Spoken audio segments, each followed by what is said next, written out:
जिन्हें पहले नहीं माना छात्र, कहा जिहादी, अब उन्हीं बेरोजगारों के सामने टेके घुटने। सब कुछ लुटाकर होश में आए धाकड़ धामी। हमारे धाकड़ धामी साहब, जिनको देशद्रोही बोलते थे, जिनको सनातन विरोधी बोलते थे, आज वो उनके आंदोलन में गए। देशद्रोह के नारे लगाए जा रहे हैं और सनातन धर्म का अपमान किया जा रहा है। नकल माफिया भी बोलते थे। नकल माफिया पेपर लीक का षड्यंत्र रचकर भोले भाले नौजवानों को बरगलाने की नाकाम कोशिश कर रहे हैं। मैं आज इस मंच के माध्यम से उन नकल माफियाओं को स्पष्ट रूप से कहना चाहता हूं कि उनकी दाल अब उत्तराखंड में गलने वाली नहीं है। जो यूके एसएससी पेपर लीक को पेपर लीक नहीं बल्कि नकल जिहाद बोलते थे। और धामी साहब के टुकड़ों पर पड़ने वाला एक न्यूज़ पोर्टल प्यारा उत्तराखंड झूठी खबर फैलाता है कि यूके एसएससी पेपर लीक विरोध प्रदर्शन में अब लगे फिलिस्तीन जिंदाबाद के नारे। मैं चाहता हूं कि सभी लोग बैठ जाएं और अगर हमारे बीच पहुंचे हैं 8 दिन की जो तपस्या है हम सबकी, ये उसका नतीजा है। और ये शायद उत्तराखंड के इतिहास में पहली दफा कोई आंदोलन इतना अनुशासित चल रहा था, तभी शायद इसके मायने भी हैं और तभी उस चीज से प्रभावित होकर लगा होगा कि छात्रों की मांग को सुना जाना चाहिए, छात्रों की मांगों को माना जाना चाहिए। तो मैं कहता हूं कि अपने सभ्य होने का परिचय, अपने शिक्षित होने का परिचय हम लोगों का कर्तव्य है, हम लोगों की जिम्मेदारी है। क्योंकि अगर यहाँ तक पहुंचे तो मुझे लगता है कि बहुत ही हमारे लिए सर युवाओं के लिए बड़े सौभाग्य की बात है, क्योंकि युवा भी यहाँ का युवा है, प्रदेश का युवा है, आपके बच्चे हैं।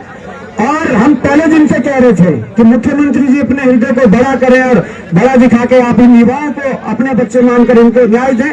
तो ये मुरीद और ये पूरी नवरात्रों में माँ भगवती की कृपा रही, माता महाराज की कृपा रही, देवी देवता की कृपा रही, तमाम। तो अध्यक्ष हैं उत्तराखंड बेरोजगार संघ के राम कंडवाल जी, उनके नेतृत्व में ये आंदोलन हो रहा है और मैं चाहता हूं कि राम भाई इसको पूरी तरीके से लीड करें और आप दिशा निर्देश भी दें और जो ज्ञापन है, जो मांगे हैं, उस पर कुछ आप बताएं। राम भाई, अध्यक्ष उत्तराखंड बेरोजगार संघ। बहुत बहुत धन्यवाद आपका भौरी भाई। और मैं सबसे पहले सभी को शांति की अपील करूंगा। राज्य के मुख्यमंत्री जी आप लोगों के समक्ष आए हैं, तो इसलिए कृपया शिक्षित होने का आप जो है करें कि आप लोग शिक्षित हैं, आप लोगों ने जो परीक्षा दी है। तो मैं सबसे पहले प्रदेश के मुख्यमंत्री माननीय पुष्कर सिंह धामी जी का बहुत बहुत स्वागत करता हूं कि आप यहां पर आए और आपने जो है युवाओं की समस्या यहाँ पर सुनी। सर, जैसा कि आपको विदित है, प्लीज प्लीज 2 मिनट इन्हें बाहर करो ना, इन्हें पीछे पीछे करो थोड़ा। अरे इतने दिनों से तुम्हारे साथ है, पीछे करवा रहे हो। मैं तुम्हारे साथ खड़े, मीडिया वाले आप पीछे करा रहे हो। कृपया मीडिया वाले पीछे हो जाएंगे। मीडिया वाले सब शांत रहिए, कोई एक शब्द नहीं बोलेगा, कोई एक शब्द नहीं बोलेगा, शांत रहिए भाई, शांत। सर, आप हमारी जो मांगे थी वो सबसे पहले इस प्रदेश का युवा सर ये चाह रहा है कि इस प्रदेश में जो परीक्षा हुई है संयुक्त स्नातक स्तरीय, उस परीक्षा को जो है तत्काल निरस्त करके 1 महीने के भीतर दोबारा परीक्षा आयोजित कराए जाए। सर, जो हमारी दूसरी मांग है कि जो भर्ती घोटाले हुए हैं उनकी जो है सीबीआई जांच हो, ये हमारी दूसरी मांग है कि सीबीआई जांच की आप जो है इन युवाओं को आप जरूर यहाँ पर करवाएंगे। और एक और सर हमारी मुख्य मांग ये है कि जो प्रदेश के छात्र जो आंदोलन करते हैं, प्रदर्शन करते हैं अपनी मांगों को लेकर, उन सभी के आप जो है ये जो मुकदमे हैं वो आप वापस लेने की जरूर एक घोषणा करेंगे सर। और जो आखिरी मांग सर हमने रखी है इसमें वो आरक्षी भर्ती नियमावली को तत्काल संशोधित किया जाए। और अगर ये सर मांगे पूरी हो जाती है तो मुझे लगता है कि जरूर इन प्रदेश के युवाओं का कल्याण होगा सर। मैं आपसे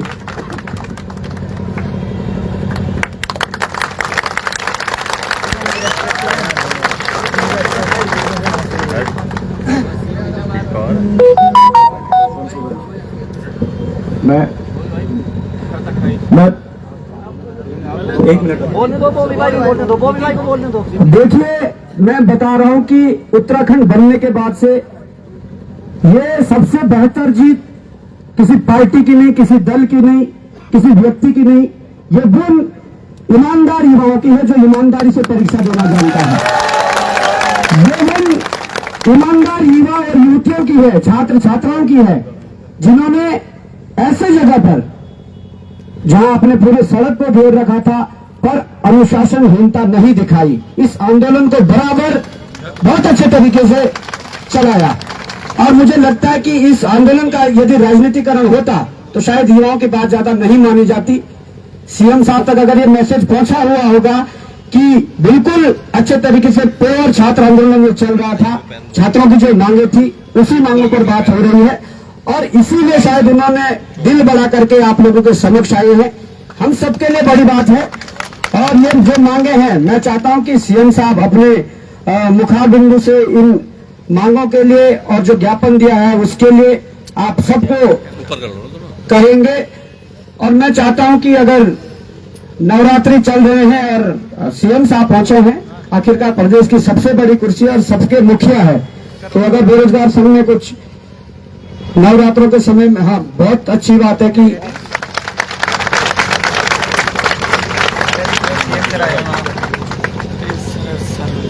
तो मैं चाहता हूं कि आप सीएम साहब की बातों को गौर से सुनिएगा। और फिर एक बार कह रहा हूं, हम सब शिक्षित हैं, हम अपनी लड़ाई लड़ना भी जानते हैं और जीतना भी जानते हैं। बस आप लोगों का संयम बना रहे, हम सबका संयम बना रहे। लड़ाइयां पता नहीं अभी कितनी लड़नी है और कितनी लड़नी पड़ेगी, पर यदि इस ये लड़ाई अंजाम तक पहुंच रही है तो निश्चित ही हम आपका स्वागत करते हैं, अभिनंदन करते हैं। और मैं आपको माइक थमा रहा हूं सर, आप प्लीज हमारे छात्रों को निराश न करें, मेरी ऐसी उम्मीद है। भारत माता की जय, भारत माता की जय। पिछले लगभग पूरा एक सप्ताह हो गया, 8वां दिन है, और 8 दिन से आप सब लोग परीक्षा के दिन से ही लगातार आप लोगों के मन में शंका, संदेह और जो भी शिकायतें आई हैं उसके संबंध में आप सब लोग यहाँ पर बैठे हैं। और सच में मुझे भी एक एक दिन जो है बड़ा भारी लग रहा था कि आप लोग बैठे हैं, इतनी गर्मी हो रही है और त्योहार का भी समय है। छात्रों का एक बड़ा समूह जगह जगह पर, उनका कोई अविश्वास, कोई संदेह उनके मन में न रहे, ये मेरे मन में भी बहुत ही अच्छा था। और पहले दिन भाई राम पंडवाल जी मुझे मिले थे और उस दिन भी मैंने आपको बहुत आश्वस्त किया था कि आपकी जो भी शंका समाधान है, जो भी मन में किसी प्रकार का संदेह है, उसको हम लोग निश्चित रूप से दूर करेंगे। और मुझे अच्छा लगा कि आप लोगों ने यहाँ पर बहुत परेशानी भी हुई, और मैं जानता हूँ इसमें परेशानी का वो है, इतने दिनों तक आंदोलन चलाना कठिन काम है। दूर से बड़ा अच्छा लगता है देखने में, लेकिन जो लोग बैठे होते हैं, अभी बॉबी ने बताया ही सारी बात, रोहन जी भी हैं, सुधीर जी भी हैं मेरे साथ, यहाँ के आपके स्थानीय विधायक ये भी संजोग से आज मेरे साथ अभी कहीं से आ गए। इनको मैंने बताया भी नहीं कि मैं आपके पास आने वाला हूँ। इनको पता भी नहीं होगा। आपको पता था कि सच में बताइए? बिल्कुल पता नहीं था। मैंने कहा चलो। और हमारे बहुत सारे साथी जो अलग अलग माध्यमों से लगातार मेरे संपर्क में रहे हैं।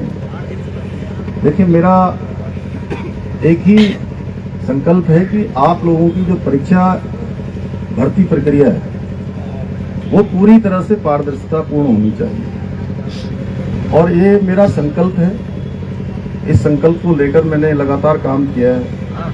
मैं जानता हूँ एक नौजवान, युवा, छात्र, हमारे बच्चे जब अपनी पढ़ाई पूरी करते हैं या पढ़ाई करके भर्ती प्रक्रियाओं की तैयारियां करते हैं, परीक्षाओं की तैयारियां करते हैं, तो उनके मन में किस प्रकार के उनके सपने होते हैं, किस प्रकार का उनका जीवन का आगे का एक भविष्य के लिए एक मैप होता है, और वो मैप अगर उनकी आशा के अनुरूप आगे नहीं बढ़ता है, उसमें संदेह आ जाता है, उसमें प्रश्न चिन्ह किंतु परंतु खड़ा हो जाता है, तो निश्चित रूप से जिस प्रकार से युवाओं को एक युवा जोश भी होता है, मैंने भी आप ही सबकी तरह बचपन से ही बहुत सामान्य स्थितियां देखी हैं, परिस्थितियां देखी हैं, और छात्र जीवन में भी, विद्यार्थी जीवन में भी छात्र छात्राओं के बीच में काम किया है, युवा नौजवानों के बीच में भी काम किया है, और एक सामान्य स्थिति और परिस्थिति से ही हम सब लोग निकले हैं। हमारा सबका परिवेश एक जैसा है, और देवभूमि उत्तराखंड में सभी छात्र छात्राओं के मन में यही रहता है कि हमको पढ़ाई लिखाई करने के बाद केवल औपचारिक रूप से पढ़ाई लिखाई नहीं करनी है, पढ़ाई लिखाई के बाद हमको सरकारी नौकरियों में ही जाना है। और हमारे यहाँ का एक पहले से भी कल्चर रहा है, आपने देखा होगा, पहले फौज में जाने का एक हमारे यहाँ बहुत बड़ी संस्कृति रही है। हर एक परिवार से कोई ना कोई फौज में होता है, मेरा परिवार हो, आपका परिवार हो, इनका परिवार हो, हमारे सबके परिवारों में से किसी के चाचा फौज में होंगे, किसी के पापा फौज में होंगे, किसी का भाई होगा, किसी के मामा होंगे, कोई ना कोई रिश्तेदारी नातेदारी में दूर दूर तक देखेंगे तो फौज में जाते हैं। और बड़े सम्मान की बात भी हमारे लिए देवभूमि के लोगों के लिए मानी जाती है, इसीलिए इसको देवभूमि के साथ वीरभूमि भी कहते हैं। और देश के हर 5वें सैनिक में से, छोटा राज्य होने के बाद भी, हर 5वां सैनिक हमारे राज्य उत्तराखंड का होता है, हमारी देवभूमि का होता है। उसी प्रकार से सरकारी नौकरियों में जाना भी एक बहुत सम्मान का विषय हमारे यहाँ होता है। उसमें मैं बहुत विस्तार में नहीं जाना चाहता। आप सब जानते हैं कि कोई बड़ा व्यापार करता है, वो भी अच्छा काम है। अब जो हमारे नए युवा आ रहे हैं, वो रोजगार की जगह स्वरोजगार को भी अपना रहे हैं। लेकिन आज भी सरकारी नौकरी में जाना हर एक युवा का सपना होता है, और उसमें ही कहीं प्रश्न चिन्ह खड़ा हो जाए तो सच में बहुत दुविधापूर्ण स्थिति है। वो आप लोगों के लिए नहीं, मेरे लिए भी है, व्यवस्था के लिए भी है। और पिछले दिनों जो प्रकरण आया है, उस प्रकरण के लिए हमने एसआईटी की जांच शुरू करवाई, और हाईकोर्ट के सेवानिवृत्त न्यायाधीश यूसी ध्यानी जी की अध्यक्षता में एक कमेटी ने काम करना अभी प्रारंभ भी किया है। लेकिन आप सबके बीच में से बार बार ये बात आ रही थी कि नहीं, हमको कुछ जांच करनी है। आप सब लोगों के साथी लोगों ने मुझे राम कंडवाल जी का एक हमें ज्ञापन भी दिया है। देखिए, हमारी मंशा बिल्कुल साफ है, बिल्कुल स्पष्ट है। और मैं सबसे ज्यादा परेशान तो तब हुआ जब देखिए इतनी गर्मी हो रही है। अभी तो थोड़ा बारिश भी हुई है आज, देखिए उसके बावजूद भी कितनी गर्मी में आंदोलन करना, यहाँ बैठना, यहाँ रहना, ये बहुत कठिन काम है। और सच में आप सब लोग गर्म में रह रहे होंगे, तो मैं उस गर्मी को महसूस कर रहा हूँ। मैं कोई भाषण के लिए नहीं बोल रहा हूँ, तो इसलिए मुझे लगा कि मुझे आप सबके बीच में ही आना चाहिए। ये बातचीत मैं अपने कार्यालय में भी कर सकता था, वहां भी कर सकता था, आप लोगों से वही बातचीत हो जाती, लेकिन मैंने कहा कि नहीं, आज मैं आप सबके बीच में आता हूँ, वहीं पर जो है बात करता हूँ। आपको पता ही है, पिछले अगर 3-4 सालों की मैं बात करूं तो अभी तक 25,000 लगभग नियुक्तियां संपन्न हो चुकी हैं। 2700 अरे यार बोलने दो। और सभी भर्ती प्रक्रियाएं सफलतापूर्वक संपन्न हुई। बोलेंगे तो किसको बोलेंगे? एक भर्ती में जो एक प्रकरण आया है, उसके लिए आप सबकी तरफ से कहा गया मुझे कि भाई इसकी जो है भर्ती प्रक्रियाओं की जांच आप सब लोग चाहते हैं कि सीबीआई से होनी चाहिए। तो मैं यहाँ पर ये आप सबके समक्ष कह रहा हूँ कि किसी प्रकार की कोई संदेह आपके मन में न रहे, कोई अविश्वास न रहे। हम इसकी सीबीआई से जांच की संस्कृति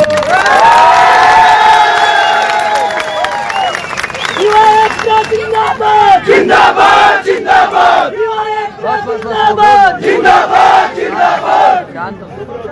शांत हो जाओ। और परीक्षा एक महीने में पिछले दिनों इसकी जांच प्रक्रिया चल रही है, SIT जांच कर रही है। मुझे लगता है राम जी आप लोग आज मिले थे, शायद मिले हैं, और UC ध्यानी जी उसकी जांच कर रहे हैं। ये भी देंगे, सारे तथ्य सब जगह से इकट्ठे करे जा रहे हैं। SIT जांच में या UC ध्यानी जी जिस जांच पे सुपरविजन कर रहे हैं क्योंकि न्यायाधीश हैं, और उस जांच में कहीं पर भी कोई बात है तो सरकार की तरफ से किसी भी अगले कदम के लिए भी कोई कहीं रुकावट हमारी तरफ से नहीं है। और जो तीसरा आपने कहा है कि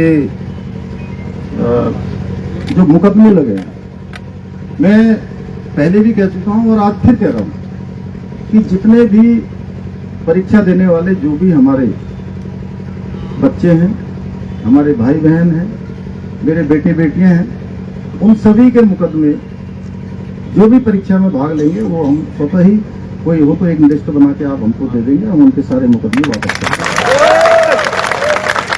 अन्य भी बहुत सारे प्रकरण हैं, क्योंकि ये एक प्रकरण नहीं है।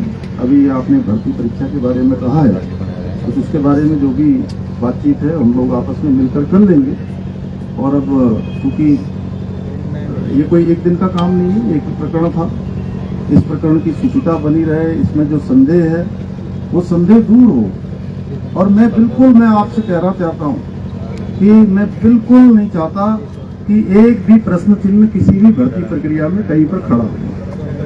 और मैं वो उसके बारे में बोल दिया, वो हो गया आगे प्रश्न, आप वो बोल दिया, उसके लिए अलग से बात करेंगे। और अब ये त्योहारों का भी समय है, आज अष्टमी का दिन है और कल नवमी हो जाएगी, परसों जो है दसवीं 2 को है, आधा दिन चल रहा है ना। आज सप्तमी अष्टमी 2 है, तो ये ऐसा इस बार का कुछ कैलेंडर ऐसा बना है कि आधा दिन ऐसा चल रहा है, आधा दिन वैसा चल रहा है। तो इसलिए आप लोग जो है बिल्कुल कोई शंका संदेह मत रखिए, किसी प्रकार की शंका संदेह रखने की जरूरत नहीं है। मैं भी आप लोगों के साथ हूँ, आप लोग अकेले धरने पर नहीं बैठे, मैं भी आप ही के साथ यहाँ पर आया हूँ, मैं भी आपके साथ बैठा हूँ। और हम सब लोग मिलकर देखिए भर्ती प्रक्रिया भी अच्छी करेंगे, राज्य भी हमारा पूरे देश का सबसे अच्छा राज्य बने, उसमें सबसे महत्वपूर्ण भूमिका अगर किसी की होने वाली है, जो ये अमृत काल है, अमृत काल। और 2047 में प्रधानमंत्री श्री नरेंद्र मोदी जी का संकल्प है कि हमारा देश विकसित भारत बने, आत्मनिर्भर भारत बने। उस आत्मनिर्भर भारत में और उस विकसित भारत के संकल्प को पूरा करने में सबसे बड़ा योगदान किसी का होने वाला है तो हमारे सभी इन युवा साथियों का होने वाला है। इन्हीं के सहयोग से और उत्तराखंड हिंदुस्तान का हमारा श्रेष्ठ राज्य बने, उसमें भी हम सबको योगदान देना है। तो ये सारी बातें आप सबके समक्ष आ गई हैं। मैं इतना ही कहता हूँ कि आप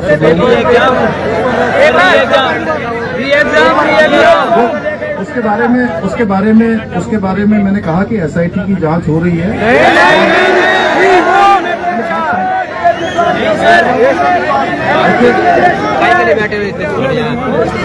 जितने भी मांगे आई हैं वो सारी की सारी जो भी अभी हम सबसे ज्यादा कर सकते हैं, बाकी ये एक महीने में एक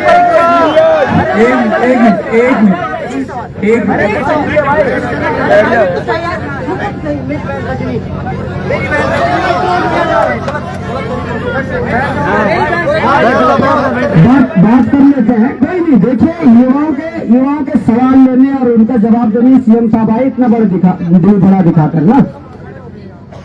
निरस्त हमने पहले भी कहा कि सबसे पहली मांग निरस्त है, ठीक है। सुबह ही हम UC ध्यानी जी से मिलकर आए हैं, जो रिटायर्ड जज है, जिनको रखा गया था, पहले वर्मा जी को रखा गया था, उन्हें हटाया गया। उन्होंने भी साफ कहा है, और हाईकोर्ट में जो हमारे वकील हैं उनसे भी हमने दिखवाया, इनका जो नकल रोधी कानून है, ये मेरे हाथ में है। इस नकल रोधी कानून के 5वें क्लॉज में साफ तौर पर यह दर्शाया गया है, मैंने हाईलाइट किया इस चीज को, आपको एक बच्चे के व्हाट्सएप में इस चीज को भेज दिया जाएगा। उसमें साफ दर्शाया गया कि परीक्षा के दौरान एक भी प्रश्न डिजिटल रूप में या किसी भी माध्यम से बाहर आता है तो वो लीक की श्रेणी में माना जाएगा और वो निरस्त होगा। जहां तक सीएम साहब से हमने बात की, उनका कहना है कि ये आदेश आयोग को निकालना है और आयोग तब आदेश निकालेगा अगर यहाँ से या तो ध्यानी जी लिख के देंगे जो रिटायर्ड जज है, या एसआईटी वाले 1-2 लाइन लिख के देंगे कि ये ऐसा है। तो ठीक है सर, आप यहाँ पर आए और आपने सीबीआई के लिए संस्तुति के बारे में आपने यहाँ पे on the spot on camera और लेटर पे मार्क करके किया है। मैं चाहता हूं कि अगर आप इसको यहीं पे पूरा लिख देंगे कि सीबीआई की संस्तुति है। ये आपसे हमारी बड़ी जीत है। परीक्षा निरस्त की जो जहां तक बात है, ये कानून है, ये वो कानून है जिस कानून के तहत निरस्त होना तय है, जिस कानून के तहत निरस्त होना तय है। पर मैं सर निवेदन करना चाहूंगा, सर सुनिए, मैं निवेदन करना चाहूंगा कि आप लोगों ने जो समय सीमा 1 महीने की रखी गई थी सर, ये बहुत ज्यादा है। मैं चाहता हूं कि या 5-7 दिन के अंदर इस पर 5 या 7 दिन के अंदर सर प्लीज, ये बड़ी रिक्वेस्ट है, क्योंकि जांच होते रहेगी, पर इसकी निरस्त करने की जो अवधि है 5-7 दिन में, वो एसआईटी हो या ध्यानी जी हो। ये चूंकि आयोग से जुड़ा हुआ विषय है और इसमें एक एसआईटी जांच कर रही है, हम लोग ये उनसे अनुरोध करेंगे कि जल्दी से जल्दी जो है, अरे अब आप शांत रहो भाई, आप भी तो सुनने तो आए हैं यहाँ, अगर आप भी बोलोगे तो फिर मैं क्या बोलूंगा, बोलेंगे। तो उसमें जैसा अभी कहा कि जो है कि वो एसआईटी और आयोग और जस्टिस साहब तीनों मिलकर जो है इस पर काम कर रहे हैं और जैसी उनकी संस्तुति आएगी उसके अनुसार कार्रवाई है।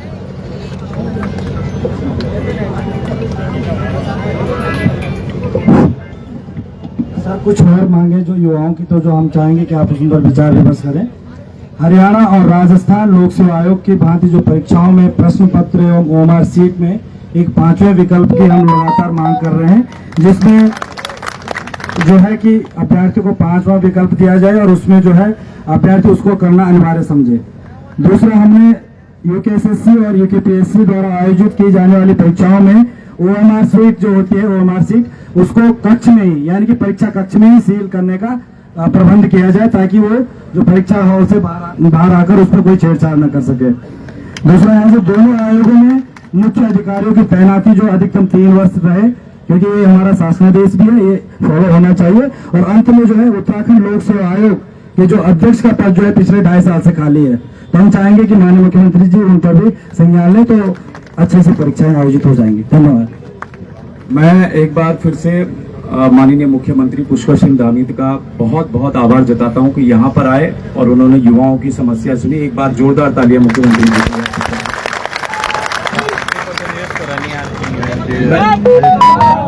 मैं साथ में ये भी कहना चाहता हूं साथियों कि इस राज्य में भर्ती घोटालों की पहली बार अगर जांच हो रही है तो इस बार से शुरू हो चुकी है जांच। सीबीआई जांच की बात कर रहे हैं, बहुत बड़ी उपलब्धि है आप सभी युवाओं के लिए, बहुत बड़ी उपलब्धि है। अब प्रश्न ये है कि जिसको धाकड़ धामी साहब और उनके मंत्री पेपर चोरी नहीं मान रहे थे और अपने नकल विरोधी कानून के क्लॉज नंबर 5 में लिखा था अगर एक प्रश्न भी बाहर निकलता है तो उसको भी नकल माना जाएगा, तो आपके ये बयान देना कि 3 ही पेपर तो निकले हैं, इसको नकल नहीं माना जाएगा, तो हंसी आती है मुझे आपके ऊपर।